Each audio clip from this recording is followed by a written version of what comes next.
الكلام المجيد والفرقان الحميد وننزل من القرآن ما هو شفاء ورحمة للمؤمنين صدقت يا رب العالمين. قال النبي صلى الله عليه وسلم خير الناس من ينفع الناس. قال النبي صلى الله عليه وسلم في المقام الآخر خيركم من تعلم القرآن وعلمه. وہ معزز تھے زمانے میں مسلمان ہو کر، وہ معزز تھے زمانے میں مسلمان ہو کر، تم خار ہوئے تارک قرآن ہو کر. اللہ تبارک و تعالی جل جلالہ کے حمد و ثنا نبی شافع و مشہور صلی اللہ علیہ وسلم کی ذات و برکات پر درود و سلام کا نذرانہ پیش کرنے کے بعد میری نہایت واجب الاحترام احتشام سامعین السلام علیکم ورحمۃ اللہ وبرکاتہ. یہ پروقار بابرکت محفل پاک جو کہ انعقاد پذیر ہے اور جس میں دل تو کرتا ہے کہ یہ محفل کافی دیر تک جاری و ساری رہے، اور جو ایک سما ذکر الہی میں اور ذکر مصطفیٰ صلی اللہ علیہ وسلم میں ہو چکا ہے، ایک سکون کی کیفیت. سمجھے محترم، یہ ایک خیر کے کام کی ابتدا جو آج سے کئی سال قبل اللہ کے فضل و کرم سے یہ ان احباب جہاں آپ تشریف فرما ہے اہل خانہ نے اپنے والدین کے لیے، عزیز و اقارب کے لیے، امت محمدیہ صلی اللہ علیہ وسلم کے بخشش کا سما پیدا کیا.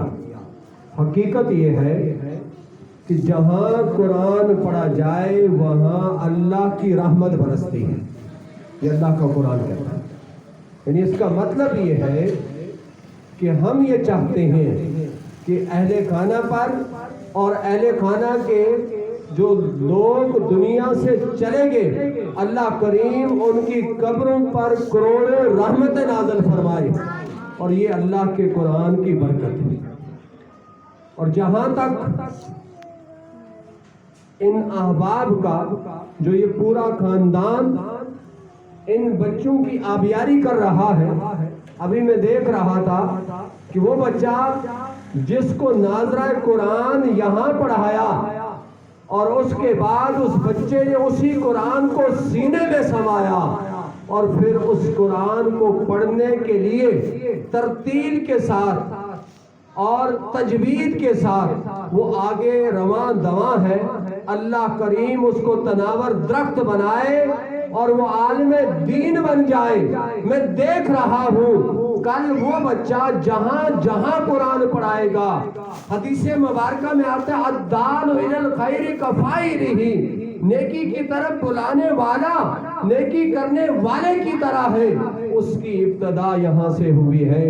اللہ کے فضل سے وہ جتنا آگے جاتا جائے گا آپ کا کار خیر بڑھتا چلا جائے گا. اور یہ بات نہ صرف اہل خانہ، میں یہاں اپنے حاجی صاحب جو تشریف فرما ہے جنہوں نے اس منظر کے لیے کوشش کی، اور اللہ کریم ان کے جملہ لواحقین کی بھی بخشش فرمائے.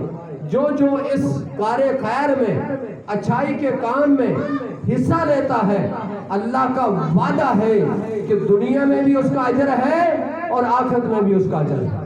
اور یاد رکھیے گا کہ جب ہم قرآن پڑھتے ہیں اور ہم ان لوگوں کو تحفہ بھیجتے ہیں، یہ ایک غیر محسوس طریقے سے کہ اللہ کے ساتھ ایک وعدہ ہے کہ مالک ہم تیری کتاب کی، تیرے قرآن کی ترویج و اشاعت کے لیے کام کر رہے ہیں اور ہمیں سجدہ شکر ادا کرنا چاہیے. میں یہاں اس موقع پر آپ کو یہ بات گزارش کرنا ضروری سمجھتا ہوں. کیا دنیا میں لوگوں کے پاس پیسہ نہیں ہے؟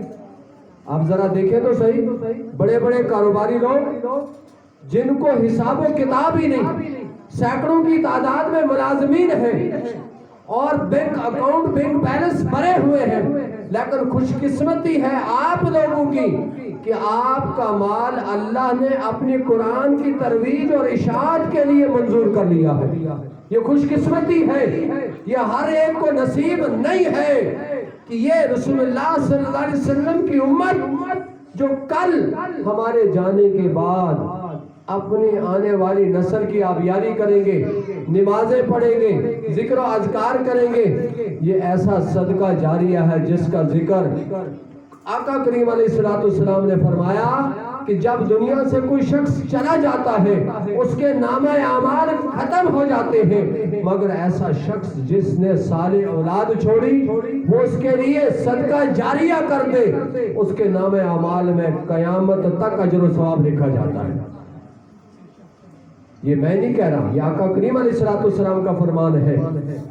اور پھر یاد رکھیے گا قیامت کے دن جب لوگ اٹھیں گے اور ان کے نامہ اعمال میں نیکیاں ہوں گی پہاڑ جیسی، تو کہیں گے مالک یہ نیکی تو میں نے کی نہیں. اللہ فرمائے گا تو نے نہیں کی، تیری بعد میں آنے والی اولاد نے یہ تیرے لیے صدقہ کیا تھا، اور یہ صدقہ جب میرے پاس آیا میں نے اس کو بڑھا کر احد پہاڑ جتنا کر دیا. آج یہ تیرے اولاد کی طرف سے بھیجا ہوا وہ تحفہ ہے، یہ وہ اجر ہے. ایک ایک پیسہ اللہ کی بارگاہ میں ضائع نہیں ہوتا. اور یہ آپ کے لیے خوش قسمتی ہے کہ اللہ کے قرآن کی ترویج پر حصہ ڈالا جا رہا ہے. یاد رکھنا ہمارا کام ہے اللہ کی بارگاہ میں دستک دیتے رہنا، اور ایک وقت آ جاتا ہے اللہ قبول فرما لیتا ہے. اور یہ سعی، یہ کوشش، یہ اللہ کی بارگاہ میں قبول ہے. جس طرح میں نے آپ کے سامنے رکھا خیر الناس من ينفع الناس، حضور کا فرمان. میں کہہ دوں نا کہ اچھا ہے، کوئی دوسرا تیسرا کہہ دے اچھا ہے، اس کی گارنٹی نہیں، لیکن پیارے آقا صلی اللہ علیہ وسلم فرما دے اچھا. فرمایا تم میں سے بہتر وہ ہے جو لوگوں کو فائدہ دے. اور فائدہ یاد رکھیے گا، سب سے بہترین فائدہ کیا ہے کہ لوگوں کے اولاد کی آبیاری کی جائے. جب آپ کسی کی اولاد کی آبیاری کر رہے ہوتے ہیں تو اللہ کریم آپ کی اولاد کو آبیاری کر رہا ہوتا ہے، اس کو اس کا اجر ملتا ہے. اور پھر میں نے جو آپ کے سامنے دوسری حدیث مبارکہ رکھی، فرمایا تم میں سے بہتر وہ ہے خیرکم من تعلم القرآن وعلمہ، جو قرآن پڑھے اور قرآن پڑھائے. اور یاد رکھیے گا قرآن سے بڑھ کر کوئی دولت نہیں ہے. قبر میں، حشر میں یہ قرآن انسان کی شفاعت کرے گا. اور یہ قرآن قبر میں جا کر شفاعت فرمائے گا. نکیرین اللہ کی بارگاہ میں عرض کریں گے مولا یہ نورانی جو قبر ہے یہ اس کے قریب نہیں جانے دیتا. اللہ فرمائے گا فرشتوں بس ٹھیک ہے، یہ وہ لوگ ہیں جنہوں نے دین کی آبیاری کی، قرآن کی خدمت کی، آج ان کو چھوڑو. سمجھنے محترم، یہ قرآن قبر میں نور بنے گا، یہ قرآن حشر میں شفاعت کا سبب بنے گا. ذرا سوچو تو صحیح، کیا دنیا میں اور لوگ ہیں؟ یہ اللہ کی طرف سے آپ کے اوپر خوش قسمتی ہے کہ یہ لوگ جب ذرا موسیٰ علیہ السلام کی اس امتی کا جو دنیا سے چلا گیا، اس نے استاد سے پڑھا بسم اللہ الرحمن الرحیم، اور اللہ نے فرمایا اے موسیٰ یہ تیرا امتی جو دنیا سے چلا گیا اس کا بچہ مجھے رحمان اور رحیم پکار رہا ہے، میں نے اس کے والد کو بخش دیا. تو سامعین محترم یہ ہمارے سب کے لیے اعزاز کی بات ہے. اور الحمدللہ ثم الحمدللہ یہ اس نیک نیتی کے ساتھ جب تک ہم اس میں کار خیر میں حصہ لیتے رہیں گے تب تک یہ ہمارے لیے اجر و ثواب کا سبب ہے. اور جو بچہ یہاں سے پڑھ کر چلا گیا وہ بچہ جب نماز پڑھے گا، جب دعا کرے گا، ہمیں پتہ بھی نہیں یہ کریڈٹ آتا رہے. جب بھی نبی پاک صلی اللہ علیہ وسلم کی ذات پر درود پڑے گا، اس لیے بچہ آج پڑھ کے گیا درود پاک پڑھتا ہے، اللہ کے نبی صلی اللہ علیہ وسلم کی نعت پڑھتا ہے. تو یہ سوچیں صحیح. اور میں اس موقع پر یقینی طور پر اس خاندان سے اظہار تعزیت بھی کرتا ہوں جو کہ پچھلے دنوں جو ہے ان کے بھائی دنیا سے چلے گئے. اور اللہ کریم ان کے درجات بلند فرمائے، اللہ کریم ان کے والدین کے درجات بلند فرمائے، اللہ کریم پروفیسر جمیل صاحب کی اہلیہ کے درجات بلند فرمائے، جملہ خاندان کے درجات بلند فرمائے۔ یہ کام کار خیر کا حصہ ہے۔ اور آخری حدیث مبارکہ، جب ایک شخص قبر میں چلا جاتا ہے تو قبر میں اس سے سوالات ہم دیکھتے ہیں۔ مجھے علی بھائی کی وہ بات یاد ہے، جب والدہ صاحبہ فوت ہو گئی تو قبر کے حوالے سے کہ کس طرح سے کیا کیا جائے، تو میں آج سوچ رہا تھا کہ اس کا جواب میں آج دے رہا ہوں۔ حدیث مبارکہ میں آتا ہے کہ جب ایک شخص قبر میں رکھ دیا جاتا ہے اور اللہ کا فضل کرم اس پر ہو جاتا ہے، ظاہر ہے والدہ صاحبہ جب یہاں سنتی تھی بچوں کی آواز قصیدہ بردہ کی نعت کی جاتی تھی تو ان کی طرف سے یہ تھا کہ جب بھی کوئی آپ کو یہاں کوئی کام کوئی چیز ضرورت ہو آپ نے مجھے بتانا ہے، بچہ بھیج دینا ہے، اس چیز کو پورا کر دینا ہے۔ اب ہوا یہ، جب ایک بندہ مومن قبر میں رکھا جاتا ہے، وہ مرد ہو یا عورت، فرشتے اس سے سوال کرتے ہیں، من ربک ما دینک ما کنت تقول۔ جب یہ جواب دے دیتا ہے اس کے بعد وہ قبر چھوٹی نہیں رہتی، وہ قبر حدیث مبارکہ میں آتا ہے جنت سے دائیں طرف سے کھڑکی کھول دی جاتی ہے، وہ اتنی وسیع ہو جاتی ہے۔ اور آپ نے حدیث تو سنی ہوگی سب نے، مردوں عورتوں نے، کہ مومن کی قبر جنت کے باغوں میں سے ایک باغ ہے۔ تو کیا میں نے کہا، کسی مفسر نے کہا، کسی محدث نے کہا؟ نہیں، تاجدار انبیاء امام الانبیاء صلی اللہ علیہ وسلم فرماتے ہیں کہ مومن کی قبر جنت کے باغوں میں سے ایک باغ ہے، اور باغ کوئی 2 فٹ کا نہیں ہوتا، باغ اللہ اکبر۔ فرمایا کہ جب ایک شخص یہ جواب دیتا ہے، حدیث مبارکہ میں آتا ہے فرشتے کہتے ہیں نم، سو جا، کنومت العروس، جس طرح دلہن سوتی ہے۔ وہ تو آرام فرما رہے ہیں، وہ تو جنت کی سیر کر رہے ہیں، اور جب وہ دائیں طرف دیکھتے ہیں تو انہیں ایک کشادہ دنیا نظر آتی ہے، اور وہ دنیا کیسی ہے؟ وہ وصال ہے، اللہ سے ملاقات ہے۔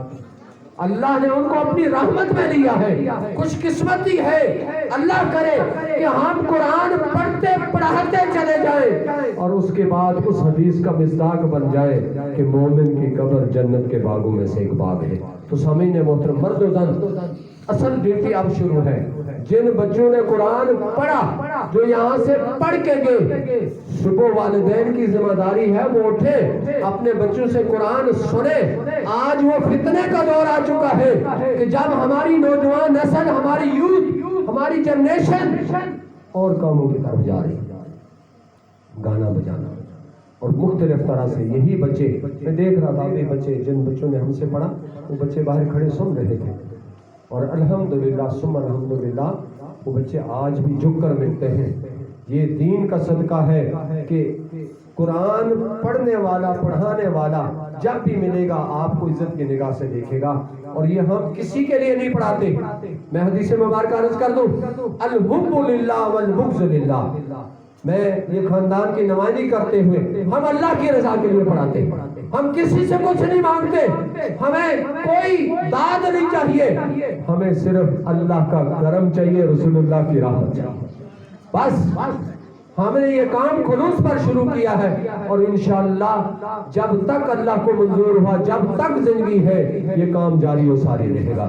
الحمدللہ میں تو یہ خواب دیکھتا ہوں کہ اللہ اس کو تناور درخت بنا کر اس کی برانچیں ہوں، اس کی شاخیں ہوں، بچے حفظ کریں، تجوید پڑھیں، ترجمہ پڑھیں، تفسیر پڑھیں، اور اللہ کریم ضرور اس کو جو ہے جب آپ اللہ سے مانگتے ہیں اللہ کریم ضرور عطا فرماتا ہے۔